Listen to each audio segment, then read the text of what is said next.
মুটকি নিকেশ করে দিন।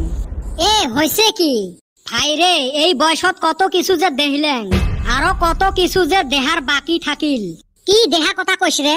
এই চোখ দিয়ে করোনা দেখিলেন, এই চোখ দিয়ে লকডাউন দেখিলেন, এই চোখ দিয়ে নোটবন্দি দেখিলেন, এই চোখ দিয়ে 2000 টাকা নোট চলাও দেখিলেন, বন্ধ হওয়াও দেখিলেন, এই চোখ দিয়ে আই ফ্লুও দেখিলেন, এই চোখ দিয়ে একটা করে টমেটো 50 টাকা করিও দেখিলেন, এই চোখ দিয়ে পাকিস্তানক কালকে ফির হারতে দেখিলেন। সারাম দাদারা এত হারে তাও কি মুখ চাপার হাতে পাওয়ান যায় না। ভাইরে কালকে মুই কত দোয়া দরুদ পড়ছং, যাও তাও যে জিতছি। কত কম রান করার পরেও যে পাকিস্তানক হারাইলেন, ওইটে মুই আগত থাই জানং 50 রান করলেও জিতিল হয়। বাপের সাথে আর বেটা পায় নাকি? বাপ বাপে। এ একটা বিড়ি দেছে তগরে গল্প হুনতে হুনতে আমার নিশা খরাইয়া গেছে। কোন সুমবার নিশা ফাইটা যায়। এ মঠাই শুই আছে, সিলাই করে দি মেলা। এ কদম, তুই বলে বিড়ি খাওয়া বাদ দিছিস? বাইরে বাদ দিবার চাইছিলাম, পরে বহুত কথা চিন্তা কইরা বাদ দেওয়া হয় নাই। কি কথা চিন্তা করলু রে? চিন্তা কইরা দেখলাম আমি যদি বিড়ি খাওয়া বাদ দেই দোকানদারের কি অবস্থা হইব। আমি বিড়ি কিনলে দোকানদারের কিছু একটা তো লাভ হয়।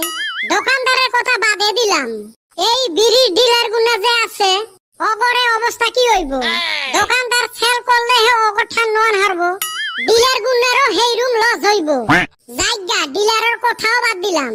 আবার চিন্তা করলাম বিড়ি কোম্পানির মালিক গুনা তো বিড়ি বেচায়া খায়, অগর কি অবস্থা হইব।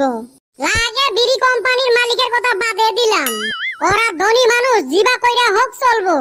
পরে ভাবলাম বিড়ি কোম্পানিতে যারা যারা কাজ করে ওই মানুষগুনার কি অবস্থা হইব। আমি যদি বিড়ি খাওয়া বাদ দেই মানুষগুনা বিড়ি বানাবো না, অগর চাকরিও থাকবো না। তাইলে ভাব তো আমরা যদি বিড়ি খাওয়া বাদ দেই কতগুনা মানুষের ক্ষতি হইব।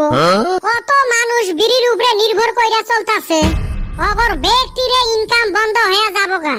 এত চিন্তা ভাবনা কইরা ভাবলাম না বিড়ি খাওয়া বাদ দেওয়া যাব না। ভাই দেখং তোর ঠ্যাং দুইটা কুতি। ইস, এত কথা ভাবছিস রে তুই? তুই যে মোর বন্ধু, এই কথা ভাবি আজকে মুই গর্ভবতী। তুই মানুষের জন্য এত ভাবিস। এ গর্ভবতী নহয়, গর্বিত। মনে হয় দুইটারে চুলের মুঠি ধরি মুটকেং আর মুটকেং। কে খায় ওমরা বিড়ির মতা কুড়ি, ওমার আরো টাউ টাউ। এ সুসে, তুই জীবনত বিড়ি কিনছিলু রে? মানুষগুনা বিড়ি না কিনলে আমরা বিড়ির মোতা কোনে পাইলাম নি। ওরা কিনা দেই, হ্যাঁ হ্যাঁ আমরা মোতা পাই।